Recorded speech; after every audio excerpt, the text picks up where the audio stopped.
ইয়াৰ এইফালে আনিলোঁ এইখিনি পাত মানে ইয়াত আজি আমাৰ ঘৰৰ কি বাৰীতে হোৱা গছৰ পাত এয়া আগকেইটা আনিছোঁ আৰু কিহৰ আগ আনিছোঁ বাৰু বনাম দেখাম আপোনালোকক হা। আপোনালোকে চাব ভিডিঅ'টো সম্পূৰ্ণ, তেতিয়া গম পাব। এতিয়া ব'লক বনাই লওঁ, মানে কাটি কুটি লওঁ আৰু। হেল্ল' গাইজ, এতিয়া মই আজি ইয়াৰ বনাব লৈছোঁ এবিধ টেঙা, মানে ইয়াৰ টেঙা গছৰ পাতে মাছৰ তৰকাৰী বনাম, বইল বনাম আৰু মাছ।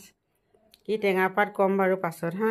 এতিয়া প্ৰথমতে এইখিনি বনাই ল'ম, তাৰপিছত আৰু কৈ আছোঁ কেনেদৰে বনাবলৈ লৈছোঁ তাকো দেখাইছোঁ বাৰু। আপোনালোকে ভিডিঅ'টো চাই থাকিব সম্পূৰ্ণকৈ।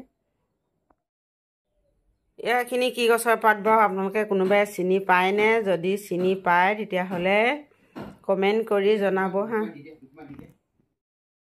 এতিয়া এইখিনি মই মিহি মিহিকৈ কাটি লওঁ। ইয়াৰ টেঙা পাতখিনি এইখিনি হৈছে মধুসোলং পাত, মধুসোলং টেঙা পাত। এইটো এজোপা ৰুই ল'লে আৰু ঢেৰ হৈ যায়, বাঢ়ি বাঢ়ি গৈ যায়, বাঢ়ি বাঢ়ি যায়, পুলি পোখা দিয়ে। টেঙা এইবিলাক খাব লাগে, নিজৰ বাৰীতে হোৱা বস্তু টেঙা। এইখিনি কাটি এনেও বইল কৰিও খাবলৈ ভাল, দালিত দিবলৈ খাবলৈও ভাল, দালিত দি খাবলৈও ভাল, আৰু এনেদৰে মাছৰ সৈতে মানে টেঙা জোল বনাই খাবলৈ ভাল।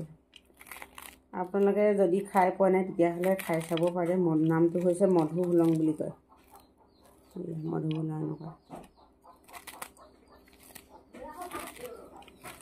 এতিয়া এইখিনি কাটি লওঁ, কাটি পিনে তাৰপিছত আৰু বনাম, আকৌ দেখাম আপোনালোকক হা।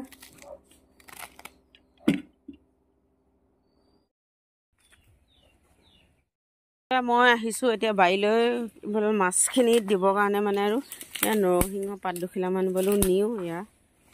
ইয়াতে বাৰীতে ওচৰতে ৰুই লৈছিলোঁ পুলি এটা, এইটো পাত ইমানবোৰ হৈছে আৰু খালি গছডাল ইয়াৰ বাঢ়িবলৈ দেখা নাই। এতিয়া ইয়াৰ দুখিলামান ছিঙি লওঁ, ছিঙি লৈ ইয়াৰ নৰসিংহ পাতো দি দিওঁগৈ। নৰসিংহ পাতৰ গোন্ধটোও ভাল লাগে বহুত, আৰু বনধনিয়াও দিব লাগিব, বনধনিয়া আনিব লাগিব। এইফালে এতিয়া পানীখিনি গৰম কৰি ল'লোঁ কেৰাহীটো পাতি। এতিয়া প্ৰথমতে ইয়াত টেঙা পাতখিনিকে দি লওঁ, আৰু এয়া মধুসোলং টেঙা পাত এইখিনি দি লৈ এইখিনি অকণমান সিজা নিচিনা কৰি লওঁ, তাৰপিছতে দিম আৰু মাছ। আৰু এতিয়া দি দিওঁ তেজপাত এখিলা, আৰু নৰসিংহ পাত আৰু বনধনিয়াখিনি পাছত দিম, মাছৰ লগতে দি দিম। আৰু এতিয়া এইখিনি অলপ সিজি লওক। এইফালে এইখিনি আৰু শাক, ইয়াত টেঙা শাকৰ জুতিকণ খাবলৈ বহুত ভাল লাগে, আৰু যেনেদৰে বনাই মেলি টেঙা শাক হ'লে মানে কি অন্য শাক নহ'লেও হয়, আৰু টেঙা মাছৰ জোল এইদৰে খালে আৰু পেটটো মানে তৃপ্তিৰে ভৰাব পাৰি আৰু।